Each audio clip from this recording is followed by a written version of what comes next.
So, ito po yung coins na. Yung coins ang binibenta rito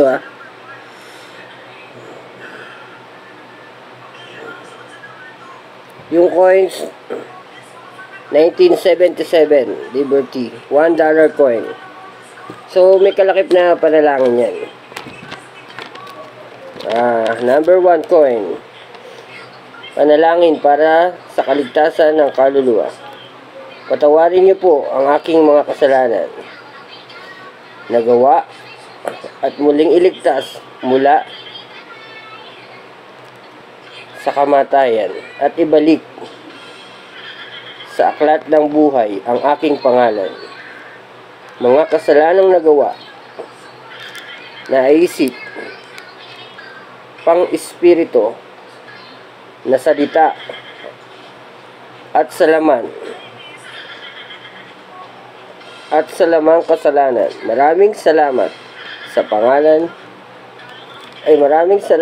sa lahat, sa saya, sa hirap at sa ginhawa. Salamat sa pangalan ni Jesus.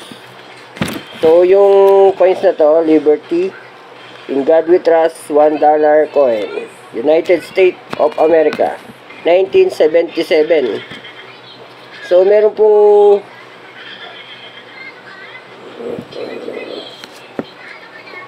merong sulat dito na kasama to isa.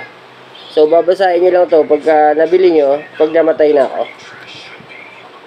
Parang secret, ano to, arts, parang arts to. Art prayer, no.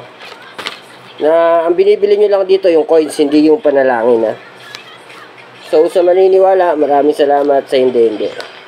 So unang price natin dito, pagka buhay pa ako, $1 million. So pagpatay na ako, $2 million. So marahil baka sa Pilipino hindi ko binibenta to, sa ibang lahi.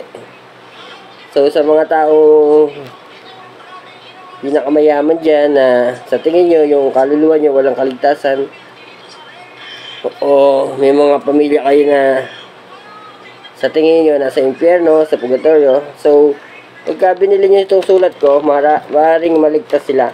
Diba sa Biblia nga sinasabi kung yung pagliligtas daw ba ng mga kaluluwa ay may presyo. So ito, hindi ito binibili yung panalangin, ano? Ang binibili nyo lang dito yung coins para may remembrance. Kung sakaling mabili nyo ito, dumating yung 100 years, 200 years, so magiging ano to, kasaysayan. So babasahin nyo lang itong sulat na to kung patay na ako o nabili nyo na yung isang sulat. So marahil kasi yung sulat na to, pwedeng kilalaning ako kung patay na ako. No. Maraming salamat po. So ginawa ko itong video na to ngayong October 21, Sabado 2023. Ito po yung coins, no. May picture po yan. Salamat sa pangalan ni Jesus.